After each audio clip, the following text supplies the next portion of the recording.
आस्था foundation संचलित आस्था रोटी bank यांच्या वतीने गेल्या 8 दिवसांपूर्वी समाज माध्यमांद्वारे केलेल्या एका निवेदनाला प्रतिसाद मिळाला। आपल्यामुळेच आज आपण प्रभाग 6 मधील रहिवासी कुमारी सुवर्णा फुलारे हिच्या औषधोपचारकरिता समाजातील दानशूर व्यक्तीकडून धनशेट्टी साहेब, मिथुन शाह साहेब व आस्था फाउंडेशन यांच्याकडून दरमहा मिळणार ठराविक रक्कम 2700 रुपये। या प्रसंगी मदत घेणारी सुवर्णा फुलारे तिच्या मातेसह व यांच्या शुभ हस्ते प्रभाग 6 चे कार्यकर्ते सो स्मिता शंकर आयवळे, आस्थाचे सर्वेसर्वा विजय चंचुरे, छाया गंगणे, स्नेहा मेहता व तुषार सावंत आदींचा समावेश होता। या प्रसंगी आपलं मनोगत व्यक्त केलं। आस्था फाउंडेशन समाजामधील तळागाळातील लोकांना नेहमी मदत करत असते।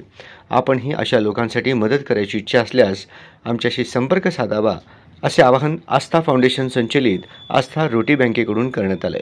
फुलारे हिला मदत करण्यासाठी आम्ही आलो। आता तिची परिस्थिती बघितली तर तिला खायलाही नाही, तिच्या अंगात इतका ताप आहे की ती आमच्या पैशासाठी वाट बघत थांबली होती। आम्ही तिला मदत केली, तिला एक वेळच्या अन्नासाठी सुद्धा हे आहे ती, तर तिला तुम्ही सगळ्यांनी जास्तीत जास्त मदत करावी। एक लहान मुलगी आहे, तिचा आयुष्य जायचं आहे अजून सगळं, तर त्याच्यासाठी तिला उभं करणं महत्त्वाचं आहे आणि तिला खरोखर पैशाची गरज आहे, तिला सगळ्या मायेची गरज आहे, ती पूर्ण खचलेली आहे। आता आम्ही दिले पैसे तर तिच्या डोळ्यात पाणी आलं, तिला सांगितलं आम्ही सगळे तुझ्या सोबत आहोत, तू काळजी करायची गरज नाही। तर तिला जास्तीत जास्त लोकांनी मदत करण्याचा प्रयत्न करायचा। त्यांची मदत मिळेल, खूप खूप धन्यवाद। सरकारी करा, धन्यवाद।